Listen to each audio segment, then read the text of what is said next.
Bonjour à tous, je suis Didier Manson. Bienvenue sur ma chaîne dédiée aux voitures, aux conseils auto et aux histoires du monde automobile. Merci de me rejoindre. C'est parti.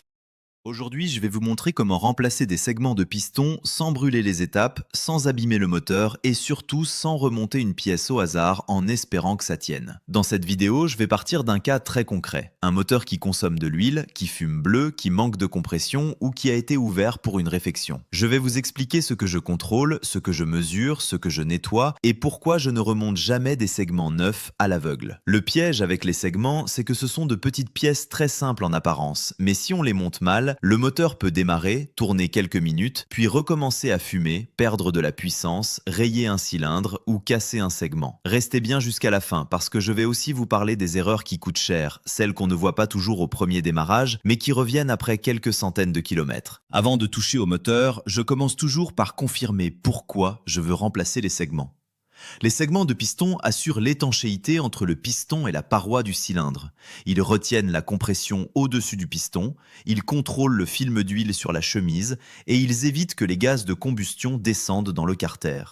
Quand ils sont usés, collés par la calamine, cassés ou mal adaptés au cylindre, on peut avoir une consommation d'huile importante, une fumée bleue, un reniflard qui souffle, une perte de puissance, des bougies grasses, une compression faible ou irrégulière.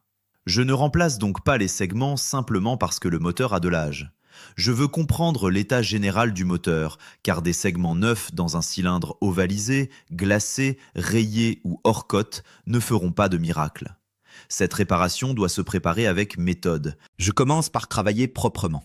Je débranche la batterie, je vidange l'huile, je vidange le liquide de refroidissement si le moteur est refroidi par eau, et je prends le temps de repérer les faisceaux, les durites, les connecteurs et les accessoires. Sur certains moteurs, on peut sortir les pistons par le dessus après avoir déposé la culasse et le carter d'huile.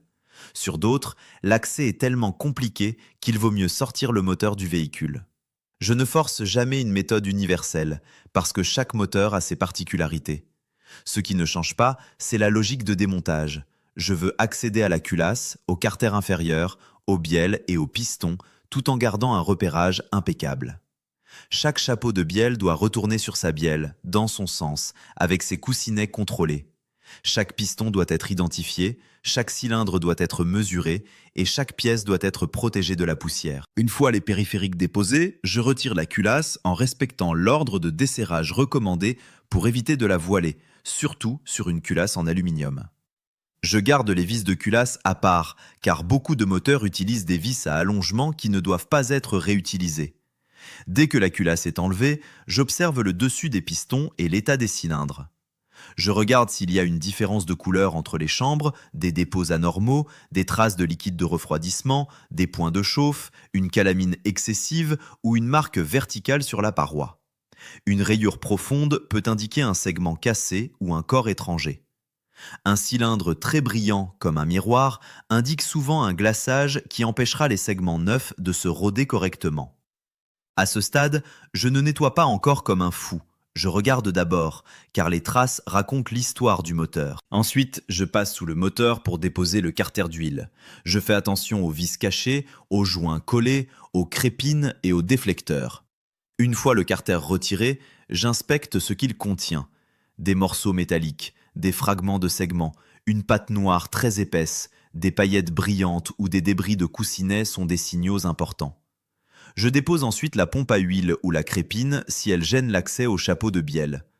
Avant de desserrer quoi que ce soit, je fais mes repères. Même si les pièces ont déjà des numéros, je vérifie qu'ils sont lisibles. Je note le sens des chapeaux, la position de chaque bielle, et je m'assure que rien ne pourra être inversé au remontage. Une bielle montée avec son chapeau inversé peut serrer le vilebrequin, détruire un coussinet et ruiner le moteur au premier démarrage. Quand je desserre les chapeaux de bielle, je travaille cylindre par cylindre. Je tourne le vilebrequin pour placer le piston concerné dans une position accessible. Je desserre progressivement les vis ou écrous de bielle, puis je retire le chapeau avec précaution. Je tapote doucement avec un maillet adapté. Je protège les manetons du vilebrequin avec des morceaux de durite ou des protections sur les vis de bielle pour éviter de les rayer quand je pousse le piston vers le haut. Puis, avec le manche d'un marteau en bois ou un outil non agressif, je pousse doucement le piston et la bielle hors du cylindre. Il ne faut pas taper comme un sourd. Si ça bloque, c'est qu'il y a peut-être une marche d'usure en haut du cylindre et il faut la traiter correctement avant d'insister. Quand le piston sort, je le garde avec sa bielle, son chapeau et ses coussinets dans le même ensemble. Je ne mélange rien. Je regarde tout de suite l'état des anciens segments. Sont-ils cassés? Sont-ils collés dans leur gorge? Ont-ils perdu leur tension? Le segment racleur est-il rempli de calamine? Les gorges du piston sont-elles encrassées? Il arrive souvent que le segment de feu semble encore en place, mais qu'il soit usé ou collé au point de ne plus faire correctement son travail. Je retire les anciens segments avec une pince à segments si possible, ou très prudemment à la main, sans les tordre contre le piston. Même leur façon de se casser peut m'apprendre ce qui s'est passé dans le moteur. Le nettoyage du piston est une étape que beaucoup de gens sous-estiment. Je retire la calamine du dessus du piston sans attaquer l'aluminium. Je nettoie les gorges de segments avec un outil adapté ou avec un ancien segment cassé dont le bout est préparé proprement, mais je fais très attention à ne pas élargir la gorge, à ne pas creuser le fond et à ne pas arrondir les arêtes. La gorge doit être propre, pas modifiée. Si un dépôt reste coincé derrière le nouveau segment, le segment ne pourra pas bouger librement, il chauffera, il collera et la réparation sera ratée. Je vérifie aussi les trous de retour d'huile du piston, surtout derrière le segment racleur. S'ils sont bouchés, l'huile ne redescendra pas correctement vers l'intérieur du piston et le moteur continuera à consommer de l'huile. Je passe du temps ici, car un piston mal nettoyé avec des segments neufs, c'est comme mettre des chaussures neuves dans de la boue. Pendant que les pistons sont dehors, je contrôle leur état. Je regarde les jupes, les axes, les clips, les traces de chauffe, les fissures autour des gorges, les marques de serrage et l'usure de la jupe. Un piston fissuré ou déformé ne doit pas recevoir simplement des segments neufs. Je mesure aussi le jeu des segments dans les gorges si j'ai les données du constructeur. Le segment doit pouvoir bouger librement, mais il ne doit pas se promener verticalement de manière excessive. Si la gorge est usée, les gaz passeront derrière le segment battra dans sa gorge et l'étanchéité ne sera pas bonne. À ce moment-là, la bonne décision peut être de remplacer le piston, voire de passer à une cote réparation si le bloc doit être réalisé. Ensuite, je m'occupe des cylindres. Avant de commander ou de monter quoi que ce soit, il faut connaître leur état réel. Je mesure l'alésage à plusieurs hauteurs et dans plusieurs directions pour détecter l'ovalisation et la conicité. Un cylindre ne s'use pas parfaitement rond. Il peut être plus large en haut qu'en bas ou plus usé dans l'axe de poussée du piston. Si les valeurs dépassent les tolérances, les segments neufs ne compenseront pas le problème. Dans ce cas, il faut envisager un réalésage, des pistons en cote réparation ou un remplacement du bloc ou des chemises selon la conception du moteur. Si les cylindres sont dans les tolérances, je regarde leur surface. Pour que les segments se rodent, il faut une surface avec un léger quadrillage, souvent obtenu par honage. Une paroi trop lisse ne retient pas l'huile correctement et ne permet pas au segment de se mettre en place. Le honage n'est pas là pour agrandir le cylindre comme un réalésage, il sert à déglacer et à recréer une texture correcte avec un angle croisé régulier. Je le fais avec beaucoup de propreté et de contrôle, en lubrifiant correctement l'outil, en travaillant de façon régulière et surtout en nettoyant ensuite le cylindre jusqu'à ce qu'il soit parfaitement propre. La poussière abrasive du honage est l'ennemi du moteur. Si elle reste dans les cylindres, elle va user les segments, les pistons et les coussinets très rapidement. Après le honage, je lave les cylindres avec un produit adapté, je passe des chiffons propres et je recommence jusqu'à ce qu'un chiffon légèrement huilé ressorte propre, sans traces grises. C'est une étape salissante, mais elle fait la différence entre un moteur refait et un moteur seulement remonté. Avant d'installer les nouveaux segments sur les pistons, je vérifie qu'ils correspondent exactement au moteur. Diamètre, épaisseur, type de segment, sens de montage, repères, tout doit être confirmé. Certains segments ont une inscription comme « top » ou un point qui doit être orienté vers le haut. Certains segments ont une forme conique, une face chromée, un revêtement particulier ou un profil qui ne se voit pas au premier coup d'œil. Si on inverse un segment de compression, il peut pomper l'huile au lieu de l'empêcher de remonter ou ne pas assurer l'étanchéité comme prévu. Je lis donc les indications du fabricant et je compare les anciens et les nouveaux segments sans supposer qu'ils sont identiques simplement parce qu'ils rentrent dans la gorge. L'étape capitale, c'est le contrôle du jeu à la coupe. Je prends un segment neuf, je l'introduis seul dans le cylindre correspondant, puis je le pousse légèrement avec le piston retourné pour qu'il soit bien perpendiculaire à la paroi. Ensuite, avec des cales d'épaisseur, je mesure l'espace entre les deux extrémités du segment. Ce jeu est indispensable car le segment se dilate avec la chaleur. S'il n'y a pas assez de jeu, les extrémités peuvent se toucher à chaud, le segment se bloque, il raye le cylindre, casse ou arrache une gorge de piston. S'il y a trop de jeu, la compression passe et le moteur perd de l'efficacité. Je mesure chaque segment dans son cylindre parce que les petites différences comptent. Si le jeu est trop serré, je l'ajuste avec une lime à segments ou un outil prévu en travaillant doucement, bien droit et en ébavurant légèrement. Si le jeu est trop grand dès le départ, je ne triche pas. Il faut comprendre si le cylindre est trop usé, si les segments sont mauvais ou si la cote n'est pas la bonne. Quand les jeux à la coupe sont validés, je passe au montage sur le piston. En général, je commence par le segment racleur, souvent composé d'un expandeur au centre et de deux rails fins, un en bas et un en haut.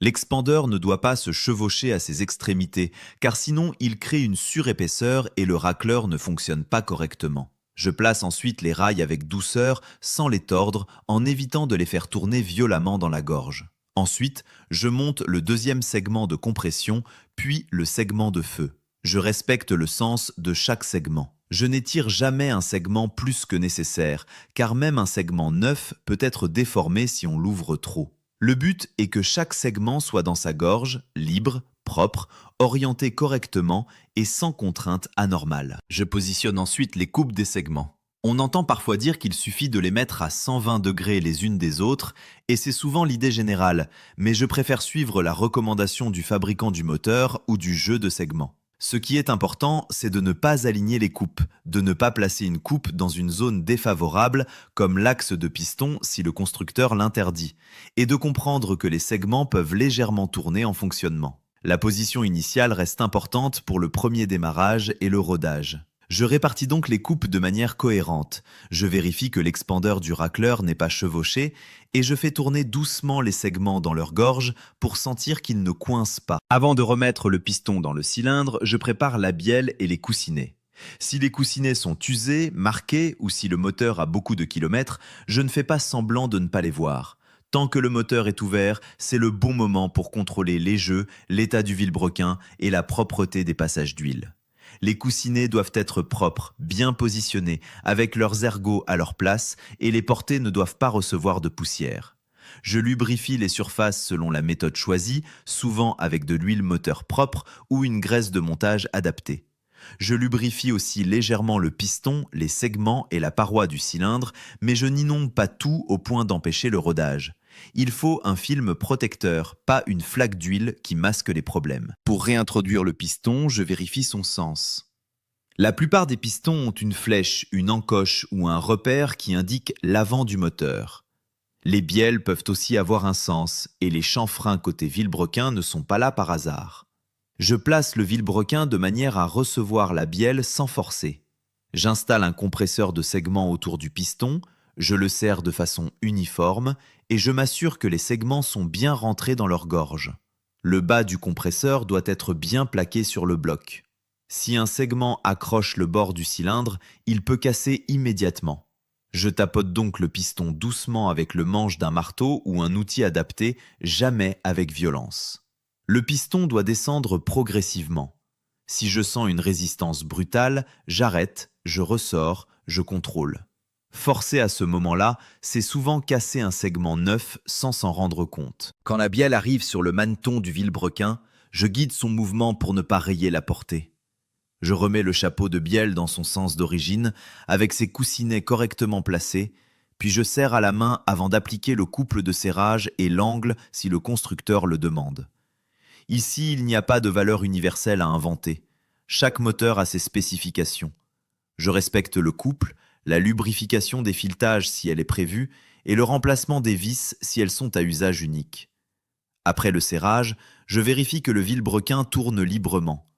Je fais cela après chaque piston, pas seulement à la fin. Si le moteur se bloque après le deuxième piston, je veux savoir tout de suite quel montage pose problème. Un moteur qui tourne régulièrement à la main, sans point dur suspect, donne déjà une bonne indication. Je répète la même opération pour chaque cylindre avec la même rigueur. Je ne vais pas plus vite parce que j'ai pris le coup de main. Justement, c'est souvent au troisième ou quatrième piston qu'on devient trop confiant et qu'on oublie un détail. À chaque fois, je vérifie les coupes, le sens du piston, la propreté du coussinet, le serrage du chapeau et la rotation du vilebrequin. Je garde le plan de travail propre. Je couvre ce qui doit être couvert. Je nettoie mes mains et mes outils. Une poussière, un grain de sable, une limaille oubliée, et on peut transformer une réparation sérieuse en problème futur. Une fois tous les pistons en place, je nettoie les plans de joint. Je retire les restes de joints sans creuser l'aluminium ni faire tomber des morceaux dans le moteur. Je nettoie le carter d'huile, la crépine, les déflecteurs et les surfaces de contact. Si le joint de carter est en pâte, j'applique la quantité correcte au bon endroit, pas un cordon énorme qui va se détacher à l'intérieur et boucher la crépine. Si c'est un joint formé, je le positionne correctement. Je remonte la pompe à huile ou la crépine si elles ont été déposées, en m'assurant qu'elles sont propres et serrées selon les spécifications. Le bas moteur doit être refermé avec autant de soin que le haut, car une fuite d'huile ou une crépine mal montée peut détruire le moteur rapidement. Avant de remonter la culasse, je contrôle aussi son état. Si le moteur a consommé de l'huile à cause des segments, il peut y avoir beaucoup de calamine sur les soupapes. Mais il faut aussi se demander si les joints de queue de soupape ne participaient pas au problème. Une fumée bleue au démarrage après une longue immobilisation peut venir des joints de queue de soupape, alors qu'une fumée en accélération ou en charge peut orienter vers les segments, même si les symptômes peuvent se mélanger. Puisque la culasse est déposée, je vérifie la planéité, l'état des soupapes, les guides, les joints et les passages. Je ne veux pas remonter une culasse douteuse sur un bas moteur refait. Je nettoie les plans de joint, je place un joint de culasse neuf dans le bon sens, je positionne la culasse sans la faire glisser n'importe comment, puis je serre avec la procédure exacte en plusieurs passes dans l'ordre recommandé. Une mauvaise procédure de serrage peut provoquer une fuite de compression, un passage d'eau dans l'huile ou une déformation. Je remonte ensuite la distribution avec la même discipline. Si c'est une courroie, je vérifie son état, le tendeur, les galets et la pompe à eau si elle est entraînée par la distribution. Si c'est une chaîne, je vérifie les guides, le tendeur et les repères. Je cale le moteur précisément. Un seul décalage peut faire tourner le moteur de travers, allumer un voyant, perdre de la puissance ou, sur un moteur interférentiel, provoquer un contact entre soupape et piston. Avant le premier démarrage, je fais toujours tourner le moteur à la main sur plusieurs tours complets. Je veux sentir que rien ne touche, que la compression se construit, que la distribution revient correctement sur ses repères et que le mouvement est cohérent. Cette étape prend peu de temps, mais elle peut sauver tout le travail. Je remonte les accessoires, les durites, les connecteurs, les bougies ou injecteurs selon le moteur, puis je remplis avec une huile adaptée et un liquide de refroidissement propre. Avant de lancer le moteur pour de bon, j'aime amorcer la lubrification si la configuration le permet. Sur certains moteurs, on peut faire tourner au démarreur sans injection ni allumage pour monter la pression d'huile. Sur d'autres, il faut utiliser une procédure différente. L'idée est simple. Je veux que l'huile arrive au coussinet, aux arbres à cames et aux zones critiques avant que le moteur ne prenne ses tours. Je vérifie aussi qu'il n'y a pas d'outils oubliés, pas de chiffon dans une admission, pas de connecteur débranché, pas de durite mal serrée et pas de fuite évidente. Au premier démarrage, je ne m'emballe pas. Le moteur peut mettre un peu plus de temps à démarrer, il peut fumer légèrement à cause des huiles de montage et des résidus, et il peut faire quelques bruits le temps que la pression d'huile se stabilise. Mais je surveille immédiatement la pression d'huile, la température, les fuites, les bruits métalliques, le ralenti et les gaz d'échappement. Si un bruit sec, un cognement ou une fuite importante apparaît, je coupe. Je ne laisse pas tourner un moteur en espérant que ça disparaisse. Une fois qu'il tourne correctement, je le laisse monter en température selon une procédure raisonnable. Je purge le refroidissement, je vérifie le niveau d'huile et je regarde si le reniflard souffle anormalement. Je garde en tête que les segments ont besoin de se roder contre les cylindres. Le rodage après remplacement des segments est un sujet où l'on entend beaucoup d'avis. Ce que je veux éviter, c'est de laisser le moteur tourner des heures au ralenti sans charge, car les segments peuvent avoir du mal à se plaquer correctement et les cylindres peuvent se glacer. Je veux aussi éviter de partir immédiatement pleine charge jusqu'au rupteur. Le bon compromis dépend du moteur, des matériaux, du honnage et des recommandations du fabricant, mais en général, je cherche des montées en charge progressives, des variations de régime, des phases d'accélération et de décélération qui aident les segments à se mettre en place tout en évitant la surchauffe, les hauts régimes prolongés et les charges extrêmes au début.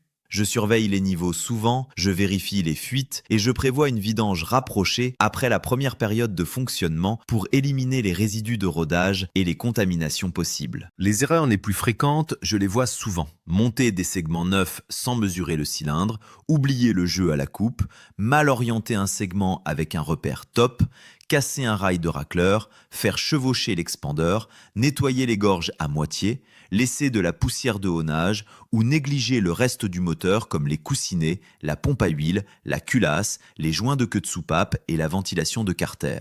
Les segments font partie d'un système. S'ils sont neufs mais que tout autour est fatigué ou sale, le résultat ne sera pas à la hauteur. Je veux aussi insister sur un point. Remplacer des segments de piston n'est pas seulement une opération de démontage et de remontage, c'est une opération de diagnostic. Quand j'ai le moteur ouvert, je lis les traces. Une calamine huileuse sur un piston me parle, une bougie noire me parle, une chemise rayée me parle, un coussinet marqué me parle, un reniflard plein d'huile me parle. Si je me contente de remplacer les segments sans écouter ce que le moteur raconte, je risque de passer à côté de la vraie cause. Par exemple, une surchauffe peut avoir déformé les cylindres, une mauvaise filtration d'air peut avoir usé les parois, une injection défectueuse peut avoir lavé les cylindres avec du carburant, une ventilation de carter bouchée peut augmenter la pression interne et pousser l'huile là où elle ne doit pas aller. La réparation durable vient de la compréhension, pas seulement du remplacement. À la fin, quand tout est remonté et que les premiers essais sont faits,